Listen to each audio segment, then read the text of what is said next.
السلام علیکم، welcome to my channel. امید ہے آپ سب لوگ خیریت سے ہوں گے اور ناول اسٹون ہارٹ ریڈ کر رہے ہوں گے۔ میں آج اس کی لے کر آئی ہوں قسط نمبر، اس کو کیا کہتے ہیں، چلو ایپیسوڈ نمبر 62۔ اور آپ کو میری آواز سے لگ رہا ہوگا کہ بہت زیادہ تھکی تھکی سی ہے، کیونکہ طبیعت آپ سب کو پتہ ہی ہے اپسیٹ تھی میری پیپرز کے بعد، تو بہت زیادہ اپسیٹ ہو گئی تھی۔ اور میں نے کم از کم 3 دن بعد اب قسط دینی ہے۔ آگے سے عید بھی آ رہی ہے تو ایڈوانس میں عید مبارک۔ اگر میں عید کو قسط نہ بھی دے سکی اور آپ سب کو عید مبارک نہ بھی کہہ سکی تو ایڈوانس میں عید مبارک۔ اور کیا کہنے والی تھی، اور یہ لانگ قسط میں لے کر آئی ہوں۔ اس میں اور بھی میں نے بہت سارے سینز ایڈ کرنے تھے، لیکن یہ آلریڈی کافی لینتھی ہو چکی تھی، تو ابھی سین مکمل نہیں ہوا۔ وہ نیکسٹ دوسرے 63 ایپیسوڈ میں مکمل کروں گی۔ میرا ارادہ تھا کہ کافی سارے سین اس ایپیسوڈ میں کور کروں تاکہ ناول جلدی سے جلدی کمپلیٹ ہو، لیکن پتہ نہیں کیا کیا لکھتی گئی اور اتنا لمبا ہو گیا۔ کافی لینتھی لکھتی ہے میں نے یہ والی قسط، تو پھر باقی جو سین بچے ہوئے انشاءاللہ نیکسٹ قسط میں ہوں گے۔ یہ قسط بھی کافی لانگ ہے، کم از کم 30-40 منٹ کی ہو ہی جائے گی۔ تو چلیے بنا دیری کے ہم اب پڑھتے ہیں، لیکن پہلے چینل کو ضرور سبسکرائب کیجیے گا اور اپنی رائے کا اظہار بھی کیا کریں اور بتایا کریں آپ کو ناول کیسا لگ رہا ہے۔ اگر بورنگ لگ رہا ہو تو آپ تب بھی بتائیں۔ چلے بنا دیری کے پڑھتے ہیں۔ بلیک جینز پر گھٹنوں تک آتی بلیک ہی شرٹ، پشت پر بکھرے کھلے بال، چہرے پر بندھا رومال، آنکھوں پر گوگلز لگائے اپنی چال میں ایک ادا سموئے جسے روکنے کی ہمت گھر کے کسی ملازم یا گارڈ میں نہ تھی۔ اپنی بلیک ہیل کی ٹک ٹک چاروں سو بکھیرتی وہ امائل ملک تھی، جس نے ملک ویلا کے لاؤنج کے بیچوں بیچ اپنے قدموں کو روکا تھا۔ اس کے ایک ہاتھ میں مٹھائی کا ڈبہ، جبکہ دوسرا ہاتھ پہلو میں گرا جس میں مہنگی ترین واچ پہنے، جو تھوڑی کھلی ہونے کی وجہ سے کلائی سے آگے ہاتھ کی جانب ڈھلکی ہوئی تھی۔ لاؤنج مکمل خالی تھا۔ اس نے فرصت سے پورے لاؤنج کا جائزہ لینے لگی۔ ملک ویلا تو اندر سے بے حد خوبصورت ہے، پر پرانے گھر کے مقابلے میں نہیں۔ وہ ارد گرد دیکھتی، مکمل اس کا جائزہ لیے خود سے بڑبڑائی، اس نے یہ گھر اندر سے نہ دیکھا تھا۔ باہر سے وہ کئی بار اس کا معائنہ کر چکی تھی، پر اندر آ جائی تھی۔ دل کی کیفیت بھی ذرا عجیب تھی۔ وہ اتنے عرصے بعد گھر کے تمام مکینوں سے ملنے والی تھی اور ان کے سر ایک دھماکہ بھی پھوڑنے والی تھی۔ ملک ویلا سنسان تو ایسے ہے جیسے فوتگی ہوئی ہو، اس نے ارد گرد دیکھے کہا، اور پھر اپنے پیچھے مڑ کر دیکھا جہاں کئی ملازم ایک دوسرے کے قریب کھڑے سانس روکے سے دیکھ رہے تھے۔ امائل کی آنکھوں کے تاثرات بدلے، جیسے وہ مسکرائی ہو۔ میرا معائنہ ہو گیا ہو تو کسی کو بلائیں۔ چلے رہنے دیں، میں خود ہی بلا لیتی ہوں، وہ پہلے ملازمین سے کہتی۔ آخر میں خود ہی انکار کیے، پہلو میں گرائے ہاتھ کو بڑھائے، ذرا سی شرٹ اوپر کیے اپنی گن نکالی تھی۔ اس کے ہاتھ میں موجود گن دیکھے دو ملازمین عورتوں کی چیخ نکلی، لیکن امائل کی نظریں خود کی جانب آتے انہوں نے فوراً سے اپنے منہ پر ہاتھ رکھا تھا۔ گڈ، آواز نہ آئے اب، وہ بے تاثر نگاہوں سے ان ملازمین کو دیکھ کر بولتی، گن کا رخ سامنے دیوار پر لگی بڑی سی تصویر کی جانب کیا۔ آنکھوں میں شعلے بھڑکے، وہ اس کے پورے خاندان کی تصویر تھی۔ اس کے سمیت اس تصویر میں سب موجود تھے اور گن پر گرفت مضبوط کی۔ امائل، اس سے پہلے وہ گولی چلاتی کہ کانپتی آواز میں اس کا نام اس کی سماعتوں سے ٹکرایا تھا۔ اس نے بنا گن ہٹائے ہلکی سی گردن موڑے پیچھے دیکھا تو اس کی ماں تھی، جس کی آنکھوں میں حیرت کے ساتھ نمی بھی ابھری تھی۔ دعا کو دیکھتے اس کے چہرے کے تاثرات بدلے، آنکھوں میں الگ سے جذبے نے جنم لیا تھا۔ دیوار کی جانب کیا ہوا ہاتھ بے اختیار نیچے ہوا اور مکمل پیچھے کو مڑتی دعا کو دیکھا۔ وہ اپنی ماں کا خوبصورت چہرہ بہت ہی وقت بعد دیکھ رہی تھی۔ ایک سکون کی لہر تھی جو اس کے وجود میں دوڑی تھی۔ اسے پل میں بھولا تھا وہ یہاں کس مقصد کو آئی ہے۔ اسے چند پل یہ بھول گیا تھا کہ وہ صرف ان سے بدلہ لینا چاہتی ہے۔ یاد رہا تو صرف اتنا کہ سامنے اس کی ماں ہے جس نے اسے جنم دیا تھا۔ اس کا من کیا وہ جائے اور اس کے گلے لگ جائے۔ امائل، دعا کی آواز پر وہ چونکی اور سوچوں سے نکلی اور نامحسوس انداز میں ارد گرد دیکھتے واپس دعا کو دیکھا۔ اپنی سوچوں پر اس نے 4 حرف بھیجے تھے اور تاثرات پھر سے پتھریلے ہوئے۔ آنکھوں میں ابھرے جذبے نے وہیں دم توڑا تھا۔ دعا ساتھ۔ امائل نے 2 قدم آگے لیے، وہ مٹھائی کا ڈبہ صوفے پر رکھا، ٹھہر ٹھہر کر دعا کا نام ادا کیا تھا۔ دعا کے آنسو اس کے چہرے کو بھگونے لگے تھے۔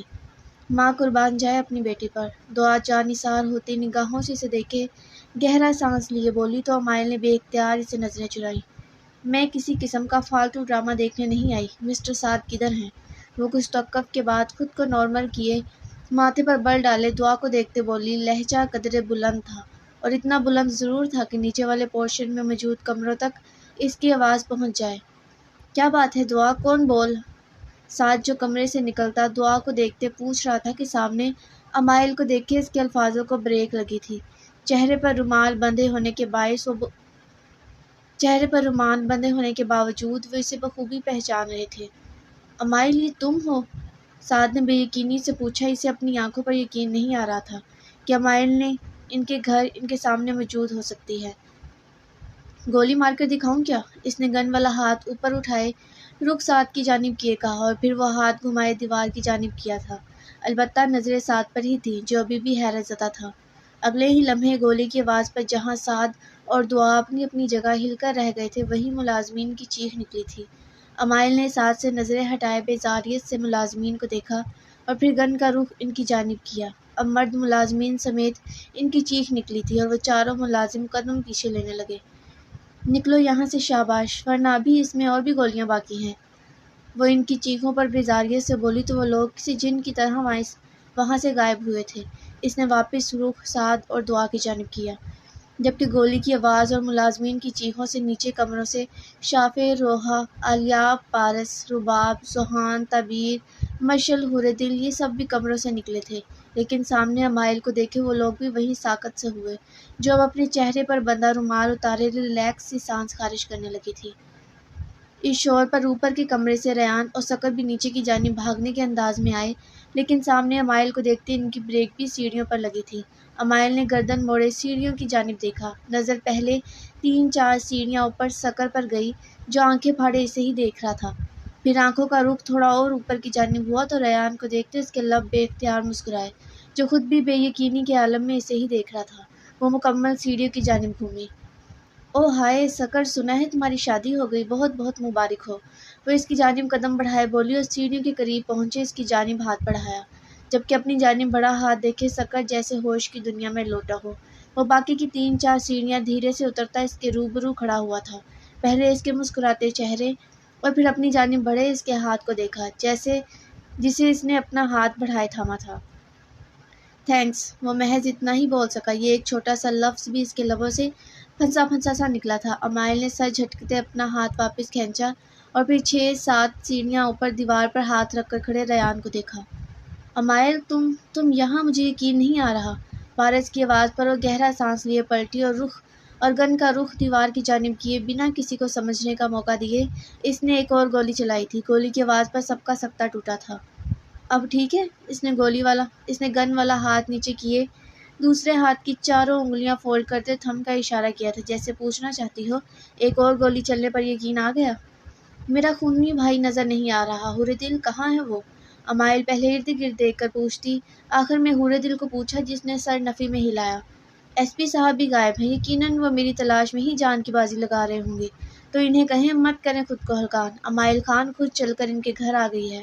کیا ہی کوئی جان لیوا انداز تھا اس کے لب و لہجے، اس کے الفاظوں، اس کے انداز پر سب کا سانس بند ہوتا چل رہا تھا۔ وہ ان کے سامنے تھی، لیکن ارادے اچھے نہ لگ رہے تھے، اور ان کی بے بسی تو یہ تھی وہ اسے کچھ کہہ بھی نہ سکتے تھے، حالانکہ وہ ان کی جان لینے پر بھی افسوس نہ کرتی۔ آئزل جو اپنے کمرے میں بیڈ پر روندے منہ سوئی ہوئی تھی کہ شور اور گولیوں کی آواز اس کی پلکوں میں ذرا سی جنبش ہوئی اور آنکھوں کو کھولنے کی کوشش کی، شاید وہ روتے روتے ویسے ہی سو گئی تھی۔ چند لمحے ویسے ہی لیٹنے کے بعد وہ اپنا بھاری ہوتا سر تھامے بیڈ سے اٹھی اور اسی بھاری سر اور قدموں کے ساتھ وہ کمرے سے نکلی تو 3 کمرے چھوڑے اسے یشمل بھی کمرے سے نکلتی دکھائی دی۔ وہ بھابی، آئزل کی مریل سی آواز یشمل کو اپنی پشت پر سنائی دی تو اس نے اپنے قدموں کو روکے پلٹ کر آئزل کو دیکھا، جو ڈولتے قدموں کے ساتھ اسی کی جانب آ رہی تھی۔ یشمل نے بھی اس کی جانب اپنے قدموں کو بڑھایا تھا۔ یہ نیچے شور کیسا؟ آئزل اپنے بائیں ہاتھ کو سر کے قریب لے جاتے اسے دبائے پوچھنے لگی، جبکہ یشمل اس کی حالت دیکھے ٹھٹکی تھی۔ کیا ہوا، تم ٹھیک ہو؟ یشمل نے اس کی حالت دیکھے پریشانی سے پوچھا، جس کی آنکھیں رونے کے باعث بے حد سرخ تھی، چہرے کا رنگ زردی مائل، جبکہ کھلے خوبصورت بال بھی کافی الجھے ہوئے تھے۔ حالت تو یشمل کی بھی ٹھیک نہ تھی، لیکن اسے خود سے زیادہ آئزل بیمار لگی۔ میں ٹھیک ہوں، اس نے اپنی بند کھلی ہوتی آنکھوں سے یشمل کو دیکھے کہا، جس نے سر نفی میں ہلایا تھا۔ نہیں، تم مجھے ٹھیک نہیں لگ رہی، کیا بات ہے؟ یشمل اس کے چہرے پر آتے بالوں کو پیار سے پیچھے کرتے فکر مندی سے کہا۔ نیچے نیچے شور کیسا ہے بھابھی؟ اس نے یشمل کو ٹالنا چاہا۔ میں نہیں جانتی، نیچے ہی جانے والی تھی بس۔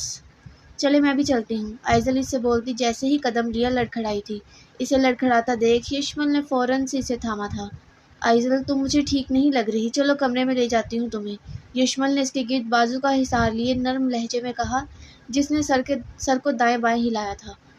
نیچے چلتے ہیں بھابھی، مجھے کچھ ٹھیک نہیں لگ رہا، آئزل بھرائی آواز میں بولی تو یشمل کچھ لمحے سوچنے کے بعد اسے بازو سے تھامے سیڑھیوں کی جانب بڑھتی دونوں نیچے آئی تھی۔ میں تو کسی اور کی تلاش، امائل ارد گرد دیکھتے جو بول رہی تھی کہ سیڑھیوں سے نیچے آتی، آئزل کو دیکھتے وہ خاموش ہوئی اور بھرپور مسکراہٹ اس کی جانب اچھالی۔ یشمل تو امائل سے بے خبر تھی، البتہ آئزل، وہ تو امائل کو جانتی تھی۔ آئزل مائی ڈول، امائل آئزل کو دیکھے بے حد محبت بھرے لہجے میں بولی جو یشمل سے اپنا بازو آزاد کروائے نیچے آئی تھی۔ اپی آپ، آئزل اپنے خشک ہوتے گلے کے باعث اپنی گردن پر ہاتھ رکھے اتنا بولتی بات ادھوری چھوڑ گئی تھی۔ مائی ڈول، کیا ہوا تمہیں؟ امائل اس کی جانب آئے، اسے دونوں کندھوں سے تھامے اس کی سرخ سوجی آنکھوں کو دیکھے لہجے میں فکر مندی سموئے پوچھنے لگی جو یکٹک بنا پلک جھپکے امائل کے چمکتے حسین چہرے کو دیکھ رہی تھی۔ کیا دائم تمہارا خیال نہیں رکھتا ہاں؟ امائل کی بات پر جہاں آئزل نے آنکھیں پھاڑے امائل کو دیکھا وہیں سب اس نام سے الجھے تھے۔ کتنی غلط بات ہے، اسے اپنی بیوی کا خیال رکھنا چاہیے تھا، دیکھو ذرا حسین آنکھیں رونے کے باعث کیسے سرخ ہو چکی ہیں اور ڈول کا چہرہ بھی کتنا مرجھا گیا ہے۔ امائل نے افسوس کا مظاہرہ کیے اس کی گال پر ہاتھ ٹکائے، اس کی پلکوں کو انگلیوں کی پوروں سے چھوا، اس کے یوں چھونے پر وہ فوراً ہوش میں آئی۔ کیا مطلب بیوی؟ کس کی بیوی؟ کون بیوی؟ شافع کی آواز پر جہاں آئزل نے کانپتے دل کے ساتھ اپنے بابا کو دیکھا تھا وہیں امائل شاطرانہ انداز میں مسکراتی پیچھے مڑتی پہلے شافع کو دیکھا اور پھر صوفے کے قریب آتی مٹھائی کا ڈبہ اٹھائے واپس آئزل کی جانب آئے، اس مٹھائی کے ڈبے کو کھولے اندر سے ایک ٹکڑا اٹھایا تھا، پھر پھٹی پھٹی نگاہوں سے خود کو تکتی آئزل کو دیکھا۔ نکاح کی بہت بہت مبارک ہو مائی ڈول، امائل وہ ٹکڑا اس کے لبوں کے قریب لے جاتے بولتے سب پر پہاڑ گرا گئی تھی۔ آئزل نے دھندلائی آنکھوں سے سر نفی میں ہلایا، اسے اپنا سر چکراتا ہوا محسوس ہو رہا تھا۔ امائل یہ تم کیا کہہ رہی ہو؟ کون سا نکاح؟ سب سے پہلے شاید سوہان کو ہوش آیا تھا، وہ دو قدم آگے لیے حیرت و غصے کے ملے جلے تاثرات کے ساتھ پوچھنے لگا تو امائل نے پہلے باقی سب کو دیکھا اور پھر آئزل کو۔ ان کو نہیں پتا تھا؟ اس نے آئزل کو دیکھتے پوچھا اور پھر ان سب کو دیکھا۔ نہیں پتا تھا؟ اس نے ان سب کو دیکھتے پوچھتے بھرپور ایکٹنگ کی تھی۔ اوہ، ان کو نہیں بتانا تھا کیا؟ اس نے افسوس سے آئزل کو دیکھتے پوچھا جس نے آنسو بہائے چہرہ جھکایا تھا۔ امائل نے گہرا سانس بھرے انگلی اور انگوٹھے میں دبے مٹھائی کے ٹکڑے کو منہ میں ڈالا تھا اور وہ مٹھائی کا ڈبہ واپس صوفے پر رکھا۔ اچھا مجھے نہیں پتا تھا کہ آئزل نے اپنے نکاح کا نہیں بتایا، آپ لوگ ایسا سمجھے جیسے آپ سب نے کچھ سنا ہی نہ ہو۔ امائل اپنے ہاتھ جھاڑتے نارملی انداز میں بولی، آگ وہ لگا چکی تھی، وہ ویسے بھی ایک تیر سے دو شکار کرنے والی تھی۔ ریان تیزی سے باقی کے بچے سینے اترتا نیچے آیا اور سکر کے پاس سے گزرتا امائل کے قریب آیا۔ امائل یہ آپ کیا کہہ رہی ہیں؟ ریان میں جھوٹ نہیں بولتی، اس نے ریان کو دیکھے مسکرا کر کہا تو ریان نے لب کچائے سب کو دیکھا۔ شافع کسی ہارے ہوئے جواری کے انداز میں صوفے پر ڈھہ سا گیا تھا، مشل فوراً پانی لینے کو بھاگی تھی۔ نہیں ایسا نہیں ہو سکتا آئزل کیسے نکاح کر سکتی ہے، وہ کیسے چوری نکاح؟ شافع نے اپنا دل مسلے کہا، دل اس خبر سے جیسے بند ہونے کو تھا۔ حالت تو باقی سب کی بھی ایسی ہی تھی، کوئی بھی یقین کرنے سے قاصر تھا، لیکن وہ یہ بھی جانتے تھے امائل جھوٹ تو ہرگز نہیں بولتی۔ معذرت، امائل ان کا ایموشنل ڈرامہ شروع ہوتے دیکھ صوفے پر دھڑام سے بیٹھتے بولی۔ سکر کو اپنی پشت پر کسی کی موجودگی کا احساس ہوا تو مڑ کر دیکھنے پر اسے یشمل نظر آئی جو آخری سیڑھی پر کھڑی تھی۔ سکر کے دیکھنے پر اس کی جانب دیکھا جس نے آئی برو چکائے اسے دیکھا، اس کے یوں آئی برو چکانے پر وہ سیڑھی سے نیچے اترتی اس کے پاس آنے لگی کہ لڑکھڑائی تھی۔ سکر نے آگے بڑھتے اسے بازو سے تھاما، یشمل اس کے بازو پر ہاتھ رکھے سیدھی ہوئی اور اسے دیکھا۔ آرام سے ابھی گر جاتی، سکر نے آہستگی سے کہا۔ تمہیں میری فکر ہے؟ یشمل نے بھی اسی کے انداز میں آہستگی سے پوچھا۔ ہاں، سکر نے سنجیدگی سے یک لفظی جواب دیے سامنے سب کو دیکھا۔ یشمل کے ہونٹ مسکراہٹ میں ڈھلے اور پھر خود بھی کچھ بولے بنا سامنے دیکھنے لگی کیونکہ سامنے ان دونوں سے بڑی جنگ چل رہی تھی۔ تھوڑا بہت تو اس کی سمجھ میں بھی آ رہا تھا، اسے امائل کے نام کا پتہ تھا کہ وہ شاذل کی بہن تھی اور وہ یہ وہی لڑکی تھی جس نے شاذل کے فلیٹ میں آگ لگائی تھی۔ مجھے جنم دینے والی پیاری ماں، چائے کافی کا کوئی سین نہیں؟ امائل نے گردن ذرا سی اٹھائے اپنے قریب کھڑی دعا کو دیکھتے پوچھا جس نے نم آنکھوں سے اسے دیکھا تھا۔ اچھا رہنے دیں۔ وہ اس کی آنکھوں میں موجود نمی دیکھے خود ہی منع کرتی شافع کو دیکھنے لگی جو سر تھامے بیٹھا تھا۔ چلیں آپ لوگ یہ ٹوپی ڈرامہ کیری آن کریں، میں چلتی ہوں۔ امائل صوفے سے اٹھتی بولی اور جیب میں موجود رومال نکالا۔ امائل سعد فوراً اس کے پاس آیا تو امائل نے سر اٹھائے اپنے خوبرو باپ کو دیکھا۔ مت جاؤ، یہاں ہمارے پاس رہو، ہم تمہیں بچا لیں گے، سمجھو بات کو، باہر تم محفوظ نہیں میری بیٹی، سمجھو پلیز۔ سعد نے بے بسی سے اسے دیکھے کہا جو سنجیدگی سے اسے دیکھ رہی تھی۔ ہو گیا آپ کا؟ اس نے بے تاثیر نگاہوں سے دیکھتے پوچھا جس کے چہرے پر مزید بے بسی در آئی تھی۔ امائل داخلی دروازے کی جانب پلٹتے رکی، پھر ریان کو دیکھا اور مسکراتی اس کے قریب آئی۔ رات میں آؤ گی نا، میں تمہاری منتظر رہوں گی۔ امائل اس کے بالکل قریب کھڑی ہوتی ایک ہاتھ اس کے سینے پر رکھتی آہستگی سے بولی کہ اس کی آواز صرف ریان ہی سن پایا تھا۔ پھر چہرہ اس کے چہرے کے قریب کیے اپنے لبوں کو اس کے کان کے قریب کیا تھا۔ آئی مس یو، وہ اس کے کان کے قریب سرگوشی کرتی اپنے لبوں کا لمس بھی اس کے کان کی لو پر چھوڑ گئی تھی۔ ریان نے اس کے بولنے کے دوران اس کے لبوں کا لمس اور اس کی سانسوں کی گرمائش اپنے کان پر محسوس کیے بے اختیار آنکھوں کو بند کیے گہرا سانس لیا تھا۔ وہ اس پر اپنا سحر جگڑے پیچھے ہوئی اور مسکراتے ہوئے چہرے پر رومال باندھنے لگی۔ اس کی بند آنکھوں کو دیکھتے گلا کھنگارا تو اس کے گلا کھنگارنے پر اس نے اپنی آنکھوں کو کھولے اسے دیکھا جو آنکھ کا کونا دبائے داخلی دروازے کی جانب مڑی تھی۔ گڈ بائے، وہ بلند آواز میں بولتی سب کو سلیوٹ کرتی فاتحانہ چال چلے وہاں سے نکلی تھی، جبکہ اسے اپنے پیچھے کئی آوازیں سنائی دی تھی۔ وہ ایک تیر سے دو شکار کرنے والی تھی۔ کھیل اب شروع ہونے والا تھا جس کا کم از کم امائل کو تو بہت مزہ آنے والا تھا۔ اسے آئزل کے لیے برا بھی لگا، لیکن اسے ملک ویلا میں آنے کے لیے کسی بہانے کی تلاش تھی، اور وہ بہانہ آئزل ہی ثابت ہوئی تھی، اور وہ اپنے مقصد کی خاطر چھوٹی سے چھوٹی چیز سے بھی بھرپور فائدہ اٹھانا چاہتی تھی۔ مرتضیٰ نے گیٹ کے سامنے گاڑی روکی، گاڑی سے نکلتے چوکیدار کو سلام کیا جس نے سلام کا جواب دیے اس کے لیے گیٹ کھولا تھا۔ وہ اسے اندر داخل ہوتے پلروں کے درمیان میں پتھر کی بنی سڑکی پر سے گزرتے قدم داخلی دروازے کی جانب بڑھائے۔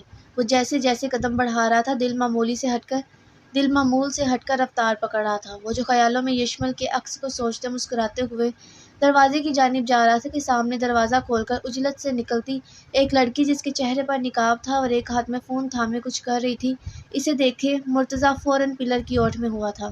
آنکھیں پھٹی کی پھٹی رہ گئی تھی۔ وہ اس لڑکی کو بخوبی جانتا تھا، وہ پہچانتا تھا ان چمکتی آنکھوں کو۔ امائل، وہ امائل تھی، ہاں وہ امائل ہی تھی جس کو وہ لاکھوں میں بھی پہچان سکتا تھا، لیکن اسے یہاں دیکھتے ہوئے حیرتوں کے سمندر میں غوطہ زن ہی ہو گیا تھا۔ اس نے بائیں ہاتھ سے پلر کو سختی سے دبوچا تھا۔ نہیں، امائل یہاں نہیں آ سکتی۔ وہ بے یقینی کے عالم میں سامنے امائل کو دیکھتے بڑبڑایا جو فون کان سے لگائے ایک جگہ کھڑی کسی سے گفتگو کر رہی تھی اور ساتھ ارد گرد دیکھ رہی تھی۔ وہ فون پر بات کرنے کے ساتھ ساتھ قدموں کو بھی آگے گیٹ کی جانب بڑھانے لگی۔ شٹ! مرتضیٰ نے بائیں ہاتھ کا مکہ بنائے غصے سے پلر پر مارتے بائیں ہاتھ سے اپنے بالوں کو سختی سے دبوچا تھا۔ وہ پاگل وارانہ انداز میں اپنے بالوں کو نوچے ارد گرد دیکھ رہا تھا۔ امائل ملک ویلا میں داخل ہو چکی ہے۔ وہ کیسے داخل ہو سکتی ہے؟ وہ امائل کو نظروں سے اوجھل ہوتا دیکھ اندر جانے کی بجائے اس کے پیچھے ہی لپکا تھا۔ سکر ایک نظر سوگوار ہوئے ماحول کو دیکھے ریان کے قریب آئے، اس کے کان کے قریب ہوا تھا۔ امائل کیا کہہ رہی تھی؟ سکر کے پوچھنے پر ریان نے گردن گھمائے سکر کے سنجیدہ چہرے کو دیکھا اور پھر سر نفی میں ہلائے باہری دروازے کی جانب ہو لیا۔ آئزل امائل جا چکی ہے، اب سچ بتاؤ جو امائل نے کہا ہے کیا وہ سچ ہے؟ روحا اس کے قریب آئی، اس سے پوچھنے لگی۔ لاؤنج سے نکلتے ریان کے قدم رکے۔ اس نے پلٹ کر روحا کو اور پھر آئزل کو دیکھا جو سر جھکائے آنسو بہا رہی تھی اور پھر لمبے لمبے ڈگ بھرتا وہاں سے نکلا تھا۔ آئزل تم سے کچھ پوچھا ہے میں نے؟ اسے خاموش پاتے روحا تقریباً چلائی تھی۔ اس کے یوں چلانے پر آئزل اپنی جگہ سے اچھلی اور ہچکیوں کے ساتھ رونے لگی۔ روحا! ذوحان روحا کو پکارتے اس کے قریب آیا اور آرام سے بازو سے پکڑتے اسے پیچھے کرتے تعبیر کو اشارہ کیا، پھر خود آئزل کے پاس ہوا۔ بیٹا ڈرو مت، بتاؤ جو امائل نے کہا وہ سچ تھا یا وہ محض ہمیں بدگمانیاں پیدا کر رہی تھی؟ ذوحان کے پیار بھرے انداز میں پوچھنے پر اس نے سر اٹھائے آنسوں سے تر چہرے اور سرخ آنکھوں سے ذوحان کے سنجیدہ چہرے کو دیکھا اور پھر ارد گرد شاذل، وجدان، بازل، وہ تینوں ہی بدقسمتی سے موجود نہ تھے، وہ تینوں ہی محض اس کے نکاح سے واقف تھے۔ اب وہ اکیلی تھی اور خوفزدہ تو حد سے زیادہ۔ آئزل کچھ پوچھا ہے سنائی نہیں دیا؟ شافع صوفے سے اٹھتا تقریباً دھاڑا تھا۔ آئزل فوراً ذوحان کے قریب ہوئی تھی۔ شافع اسے خوفزدہ دیکھے ساتھ نے ہاتھ اٹھائے اسے خاموش رہنے کو کہا تھا۔ بابا ہچکیوں کے درمیان وہ صرف اتنا ہی بول سکی، رہی صحیح ہمت شافع کی دھاڑ نے دھا دی تھی۔ یہ سب اس کے اپنے تھے، لیکن اس کا نکاح ہوا تھا اور وہ اس سے واقف نہ تھے، جبکہ جن کو اس کے نکاح کی خبر تھی وہ بھی موجود نہ تھے۔ ہاں بیٹا بولو، شاباش۔ ذوحان اس کے سر پر ہاتھ پھیرا تھا۔ اس نے چند گہرے سانس بھرے۔ آپی نے جو بھی کہا، وہ بولتے بولتے رکی اور سب کو دیکھا جو اس کے بولنے کی ہی منتظر تھے۔ سب کی آنکھوں میں واضح تھا کہ کہہ دو، یہ جھوٹ ہے۔ اس نے سختی سے آنکھوں کو میچا۔ سب سچ ہے، میرا نکاح ہو چکا ہے، وہ سختی سے آنکھیں میچ کر بولتی، سب کے پیروں تلوں سے زمین کھسکا چکی تھی۔ ان سب کے ساکت چہروں کو دیکھتے آئزل نے اپنی سسکی دبائے دوبارہ سے چہرہ جھکایا تھا۔ آئزل، میں تمہاری جان نکال لوں گا۔ شافع تیش کے عالم میں دھاڑے آگے بڑھا تھا۔ آئزل اس کے خطرناک تیور دیکھے فوراً ذوحان کے پیچھے ہوئی تھی، جبکہ پارس نے فوراً آگے بڑھے شافع کو روکا تھا۔ پارس ہٹ جاؤ میرے سامنے سے، اس نے ہمیں کہیں منہ دکھانے قابل نہیں چھوڑا، ہٹ جاؤ پارس۔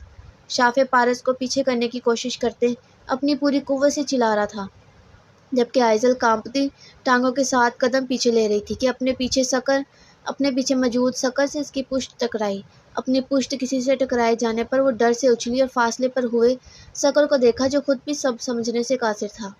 یہ اس نے کیا کر دیا تعبیر، یہ اس نے کیا کر دیا؟ روحا رونے کے درمیان بولی تو تعبیر نے اسے صوفے پر بٹھانا چاہا، پر روحا اسے خود سے دور دھکیلا تھا۔ یہ سیرا دیا تم نے ہمیں ہماری محبت کا، ہماری عزت کو داغدار کرتے تمہیں شرم نہیں آئی؟ روحا کا دل کر رہا تھا آئزل کو جان سے مار دے، وہ ان کی نظر میں ان کی عزت خاک میں ملا چکی تھی۔ یہ اس نے کیا کر دیا تعبیر، یہ اس نے کیا کر دیا؟ روحا اپنا سر تھامے بولی اور تعبیر کی گرفت سے نکلتی روحا کی جانب بڑھی۔ آئزل اپنے قریب کھڑے سکر کا بازو اپنے دونوں ہاتھوں سے تھامے اس کے پیچھے چھپی تھی۔ روحا نہیں، ذوحان نے آگے بڑھتے اس کو بازو سے پکڑے دوبارہ پیچھے کیا۔ ذوحان ہٹ جاؤ، تم دیکھ رہے ہو نا اس نے ہماری عزت کیسے داغدار کر دی اور تم اس کی حمایت کر رہے ہو۔ روحا نے سختی سے اپنی آنکھوں کو رگڑے ذوحان سے کہا، جس نے اپنے ہونٹ بھینچے گردن موڑے آئزل کو دیکھا جو سکر کا بازو سختی سے تھامے اس کے پیچھے چھپی ہوئی تھی۔ کیا عزت رہ جائے گی ہماری؟ جلد ہی یہ بات ہر جگہ پھیل جائے گی کہ شافع بولتے بولتے بات ادھوری چھوڑ گیا تھا اور صوفے پر بیٹھتے اپنا سر ہاتھوں میں گرایا تھا۔ اس کی آنکھیں نم تھی اور جلد ہی وہ نمی آنسوں کی صورت آنکھوں سے نکلتی اس کی داڑھی بھگونے لگی تھی۔ شافع سعد اس کے پاس بیٹھے اس کے کندھے پر ہاتھ رکھے اسے خاموش کروانا چاہا تھا۔ اس نے ہاتھوں سے سر اٹھائے اس کی جانب دیکھا۔ مجھے ایسے محسوس ہو رہا ہے جیسے موت دھیرے دھیرے مجھے گھیر رہی ہو۔ شافع نے اپنے دل کے مقام پر ہاتھ رکھے سعد سے کہا جس کا دل خود بھی چھلنی تھا۔ ان کی سماعتیں ابھی بھی یقین کرنے سے قاصر تھیں۔ ایک باپ کے لیے یہ شرم سے ڈوب مرنے کا مقام ہے، مجھے تو مر جانا چاہیے سعد۔ شافع کسی ہارے ہوئے جواری کی مانند بول رہا تھا۔ دل کسی نے کرچی کرچی کر دیا تھا، جبکہ اس کی بات پر آئزل نے تڑپ کر شافع کو دیکھا۔ بابا پلیز، آپ ایسے بابا نہیں ہوں میں تمہارا، بابا کو تم مار چکی ہو۔ آئزل کی بات مکمل ہونے سے پہلے شافع صوفے سے کھڑے ہوئے انگلی اٹھائے بولا، لہجہ حد درجہ ٹوٹا ہوا تھا۔ آئزل نے روتے ہوئے سر نفی میں ہلایا۔ بابا آئزل، میں نے کہا مجھے بابا مت کہو ورنہ میں تمہارا گلا دبا دوں گا۔ ذوحان، شافع آئزل سے بولتا آخر میں ذوحان کو مخاطب کیا، اسے کہو اپنے اس نام نہاد شوہر کو بلوائے اور یہاں سے دفع ہو جائے۔ مجھے اس کی شکل بھی نہیں دیکھنی، مجھے گھن آ رہی ہے اس سے، میرے لیے مر گئی ہے، میری کوئی بیٹی نہیں۔ شافع کی بات پر وہ جذباتی ہوئی سر زور و شور سے نفی میں ہلانے لگی۔ نہیں بابا نہیں، آپ ایسا نہیں کر سکتے۔ وہ شافع کی جانب بھاگنے کے انداز میں قدم بڑھائے بولی، لیکن شافع نے ہاتھ اٹھائے اس کے قدموں کو وہیں زنجیر ڈالی تھی۔ کون ہے وہ لڑکا؟ بلواؤ اسے۔ بابا میری بات سنیں، بابا پلیز میری بات سنیں۔ آئزل اس کے پاس جاتے اس کے ہاتھوں کو تھامے منت بھرے انداز میں بولی، جس نے ایک جھٹکے سے اس سے اپنے ہاتھ آزاد کروائے تھے اور دونوں ہاتھ اپنی پشت پر باندھے۔ سعد، اس سے کہو اپنے اس شوہر کو بلوائے، اسے رخصت کرو فوراً، مجھے اس کی شکل بھی نہیں دیکھنی۔ وہ اس کی جانب دیکھ نہ رہا تھا اور خود کو سخت ظاہر کرنے کی ہر ممکن کوشش کر رہا تھا۔ نہیں بابا، خدا کے لیے نہیں۔ وہ گرنے کے انداز میں اس کے قدموں میں بیٹھتی گڑ گڑا رہی تھی، جبکہ شافع نے آنکھوں کو میچے اپنے قدموں کو پیچھے لیا۔ بابا، اس نے سسکتے ہوئے دوبارہ اس کے قریب ہونا چاہا۔ میں نے کہا مجھے تمہاری شکل بھی نہیں دیکھنی، میری نظروں سے دور ہو جاؤ۔ شافع کی غیظ و غضب میں مبتلا دھاڑ پر وہ پیروں میں اٹکتے دوپٹے کے ساتھ زمین سے اٹھی اور روحا کی جانب بڑھی۔ امی جان، وہ روحا کو پکارے اس کی جانب بڑھی، پر روحا نے بھی اپنا رخ اس سے پھیرا تھا۔ شافع نے جو کہا ہے وہ کرو، فوراً سے اپنے شوہر کو فون کرو۔ روحا نے بھی اپنے آنسوں کو رگڑا تھا۔ سکر، تم کچھ کرو۔ یشما کی بے چین آواز سکر کو اپنے قریب سے سنائی دی تو اس نے گردن موڑے بے چین یشمل کو دیکھا اور پھر سامنے نازک صورتحال کو پھر کچھ سوچتے قدموں کو تھوڑا آگے لیا۔ شافی انکل، روحا خالہ، بیٹھ کر بات کرتے ہیں، جذبات سے کوئی بھی فیصلہ مت کریں۔ سکر نے آئزل کے قریب جاتے اس کے کندھے کے گرد بازو حائل کیے شافی اور روحا سے سنجیدگی سے کہا، تم نہیں سمجھ سکتے سکر، نہیں سمجھ سکتے، تم باپ نہیں بنے، تم ابھی ایک بیٹی کے باپ نہیں بنے۔ یہاں ہمارے علاوہ ملازمین بھی ہیں، کسی ایک نے بھی سنا ہوگا اور بات کو آگے پھیلا دیا تو ہم کسی کو منہ دکھانے قابل نہ رہیں گے۔ ہمارا ایک نام ہے، لوگ ہمیں پہچانتے ہیں، ہم چاہ کر بھی نہیں چھپا سکتے، اور سب سے بڑی بات، معاشرہ اسے بھی جینے نہ دے گا۔ شافی کی بات بھی درست تھی۔ سکر نے گردن جھکائے آئزل کو دیکھا جو گہرے گہرے سانس لے رہی تھی۔ سکر، اس سے کہو یہ ابھی ہی فون کرے اور جائے یہاں سے، اور دوبارہ کبھی اپنی شکل نہ دکھائے، اور نہ ہی میرے مرنے پر اسے میری شکل دیکھنے دینا۔ بابا پلیز بابا، ایک بار میری بات تو سن لیں، وہ روتے ہوئے ہاتھ جوڑتے بولی۔ کیا بات سنوں؟ ہاں کیا بات سنوں؟ کیا اب تم مجھے اس نکاح کی رام لیلا سنانا چاہتی ہو؟ اس کا غصہ کسی صورت کم ہونے کو نہ تھا۔ بابا مجھے معاف کر دیں، میں تمہاری شکل نہیں دیکھنا چاہتا اور تم مجھ سے معافی مانگ رہی ہو۔ سعد نے اسے بمشکل روکا ہوا تھا، ورنہ وہ اس پر ہاتھ اٹھانے سے بھی گریزا نہ کرتا۔ بابا، وہ چیخی تھی۔ مشل، اس کا فون لے کر آؤ، اس کے کمرے سے۔ شافی پلٹتے ہوئے مشل سے بولا، جس نے نم آنکھوں سے آئزل کو دیکھا اور پھر اپنے ساتھ کھڑی الیاف کو جیسے پوچھنا چاہتی ہو کہ کیا کروں؟ مشل، سنائی نہیں دیا؟ فون لے کر آؤ اس کا۔ وہ مشل کو وہیں کھڑے دیکھ بھڑکے تو اپنی جگہ سے 2 قدم پیچھے ہوئی۔ شافی انکل پلیز، آئزل آپ کی بیٹی ہے۔ سکر نے آئزل کی غیر ہوتی حالت دیکھے شافی سے بے بسی سے کہا، نہیں ہے میری بیٹی، جس وقت اس نے چھپ کر ہماری عزت داغدار کی تھی یہ تبھی مر گئی تھی، بس اسے مرا ہوا میں نے آج دیکھا ہے۔ اس کے سخت ترین الفاظوں پر سب کا سانس رکا تھا۔ آئزل نے بے اختیار اپنے سینے پر ہاتھ رکھا۔ سنا تم نے؟ مر گئی ہو تم آئزل میرے لیے؟ اب اپنے شوہر کو بلاؤ اور اس کے ساتھ ہمیشہ کے لیے ہماری زندگیوں سے دفع ہو جاؤ۔ شافی ٹہر کر لیکن شفاق انداز میں بولا، بس کر دیں بابا، بس کر دیں۔ وہ پہلے سرگوشی نما بولتی، آخر میں پوری قوت سے چلائی تھی، میری کوئی نہیں سن رہا، میں نے نکاح کیا، ہاں نکاح کیا، کیونکہ ایک درندے نے اپنی درندگی کا نشانہ بنا لیا تھا۔ ریپ۔ اس کے چلا کر بات ادھوری چھوڑنے پر وہاں یکدم سے گہرا سکوت چھایا تھا۔ میں مجبور ہو گئی تھی، نکاح کرنا پڑا، میں ایک ظالم کی بھینٹ چڑھ گئی تھی۔ اس ظالم نے آپ کی بیٹی کو نوچ کھایا، میری عزت کی دھجیاں اڑا دی، اس نے مجھے دائم نے بچایا۔ اگر میں آج اپنی عزت، اپنا وقار کھونے کے بعد زندہ ہوں تو محض دائم کی وجہ سے۔ وہ روتے ہوئے حلق کے بل چلا رہی تھی، جبکہ اس کی بات پر سب کے قدم لڑکھڑائے۔ انہیں یہ زمین خود پر تنگ ہوتی محسوس ہوئی، اور یوں محسوس ہوا جیسے سانسیں ختم ہو گئی ہوں۔ آئزل، یہ تم کیا کہہ رہی ہو؟ سکر کی لڑکھڑائی آواز اس کے کانوں سے ٹکرائی تھی۔ کیا آپ کو آپ کی تربیت پر یقین نہیں؟ مجھ پر یقین نہیں؟ کیا آپ نے ایک بار بھی آپ نے مجھ سے پوچھا کہ میں بدکردار عورت نے وہ نکاح کیوں کیا؟ اس کے یوں بدکردار کہنے پر شافی اور روحا سمیت سب نے تڑپ کر اسے دیکھا۔ آئزل، یہ کیا گھٹیا لفظ یوز کر رہی ہو؟ حور دل نے اسے ٹوکا تو اس نے حور دل کو دیکھا تھا۔ تو اور کون سا لفظ استعمال کروں خود کے لیے؟ جو الفاظ آپ لوگوں کے منہ سے خود کے لیے سنے ہیں، اس کے بعد خود کو بدکردار کہنا ہی مجھے مناسب لگا۔ اس نے دائیں ہاتھ کی پشت سے بے دردی سے خود کی گالوں کو رگڑا تھا۔ اور بابا، آپ کو اپنی بیٹی پر ذرا اعتبار نہیں؟ پل میں آپ نے مجھے مار دیا اور مجھ سے میری بیٹی ہونے کا حق چھین لیا، کیوں بابا؟ وہ اب شافی سے استفادہ کر رہی تھی، جبکہ شافی سن سا کھڑا تھا اور آنسو تو بے اختیار ہوتے بہہ رہے تھے، جن کی خبر شاید شافی کو نہ ہو رہی تھی۔ آئزل، روحا کی سرگوشی سی نکلی تو اس نے زخمی نظروں سے روحا کو دیکھا۔ یہ تم کیا کہہ رہی ہو روحا؟ تم نے ہم سے کچھ کہا کیوں نہیں؟ تعبیر اس کی جانب بڑھے اسے بازو سے تھاما، جس نے فوراً سے اپنے بازو کو آزاد کروایا اور قدموں کو پیچھے کی جانب لینے لگی۔ بیٹا، شافی کی لڑکھڑائی آواز پر وہ طنزیہ انداز میں مسکرائی۔ مت کہیں بیٹی، نہیں ہوں میں آپ کی بیٹی۔ آئزل میری بچی۔ شافی تڑپ کر اس کی جانب بڑھا، لیکن وہ مڑتی روتے ہوئے باہر کی جانب بھاگی تھی۔ پورے دل بھی اس کے پیچھے لپکی، جبکہ شافی کو اپنی آنکھوں کے گرد اندھیرا چھاتا ہوا محسوس ہوا تھا۔ اس سے پہلے وہ چکرا کر گرتا، سکر نے اسے تھامے آرام سے صوفے پر بٹھایا تھا۔ بھائی پانی پئیں۔ پارس نے پانی کا گلاس اس کی جانب بڑھایا۔ وہ تکلیف میں تھی اور میں نے نہ جانے کیا کیا کہہ دیا۔ اس کا ریپ ہوا، میری بیٹی کا ریپ ہوا، اور مجھے پتہ نہ چل سکا۔ سعد، پارس، میں کیسا باپ ہوں یار، میں نے یہ کیا کر دیا؟ شافی بلند آواز میں روتے ہوئے بولا تو سعد نم آنکھوں سے اس کے گلے لگا تھا۔ شافی اس کے گلے لگے بکھرا سا بلند آواز کے ساتھ رونے لگا، جبکہ دعا منہ پر ہاتھ رکھے تیز سانس لیے اپنے کمرے کی جانب بھاگنے کے انداز میں گئی تھی۔ ریان گھر کے دروازے سے نکلے باہر کے انداز میں گیٹ بھی عبور کرتے سڑک کی جانب گیا تھا۔ امائل اس سے چند قدموں کی دوری پر ہی تھی۔ وہ بھاگنے کے انداز میں اس کے قریب گیا تھا۔ امائل، ریان کی پکار پر امائل کے قدموں کو زنجیر لگی اور اس نے پلٹ کر ریان کو دیکھا جو اس کے قریب پہنچ چکا تھا، جبکہ درخت کی اوٹ میں چھپے مرتضیٰ نے تعجب سے ان دونوں کو دیکھا۔ ریان اور امائل ایک ساتھ؟ مرتضیٰ خود سے بڑبڑایا تھا۔ کیا ہوا خیریت؟ امائل نے ارد گرد دیکھتے اس سے پوچھا۔ کیا سچ میں آئزل کا نکاح ہو چکا ہے؟ اس کے پوچھنے پر ارد گرد کا جائزہ لیتی امائل نے اس کی جانب دیکھا۔ کیا تمہیں میری بات پر یقین نہیں؟ بے حد سنجیدگی سے پوچھا گیا۔ ریان نے بنا دیری کے سر اس بات میں ہلایا۔ مجھے آپ پر یقین ہے، لیکن اگر آپ کو علم تھا تو آپ مجھے پہلے بتاتی، میں خود گھر بات کرتا۔ آپ جانتی ہیں کیا قیامت برپا ہو چکی ہے گھر میں؟ اس کی بات پر امائل نے فرصت سے اس کا چہرہ دیکھا۔ خوبصورت چہرہ پریشان تھا، پھر نگاہوں کا تصادم اس کی خوبصورت نظروں سے ہوا تھا۔ تمہاری آنکھیں نانا ابو کی طرح ہیں شہرام نانا۔ امائل نے اس کی سلجھی نگاہوں میں اپنی الجھی نگاہیں الجھائی، اسے بھی الجھا دیا تھا۔ امائل، اس نے بے بسی سے امائل کو پکارا۔ فکر مت کرو، آئزل اپنے نکاح کی وجہ بتائے گی تو سب کا غصہ جاگ کی مانند بیٹھتا ہمدردی میں بدل جائے گا۔ امائل نے تھوڑا دور ملک ویلا کے گیٹ سے انٹر ہوتی شاذل کی گاڑی کو دیکھے ریان سے کہا تو ریان نے بھی پلٹتے گھر کی جانب دیکھا اور پھر اسے۔ آپ گھر میں سب کے سامنے میرے قریب آئی تھی تو سکر بھیا مجھ سے پوچھ رہے تھے کہ آپ نے کیا کہا ہے۔ ریان نے اس کی سرمئی آنکھوں میں لدے سرمے کو دیکھتے سنجیدگی سے کہا۔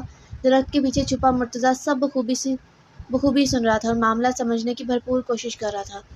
اچھا پھر؟ مجھے آپ کی فکر ہے۔ ریان کی متفکر آواز پر امائل کے ہونٹ مسکراہٹ میں ڈھلے۔ یہ اندازہ ریان کو اس کی آنکھوں سے بخوبی ہو چلا تھا۔ میری فکر کیوں؟ وہ اس کی بات کا جواب بخوبی جانتی تھی، پھر بھی پوچھ بیٹھی۔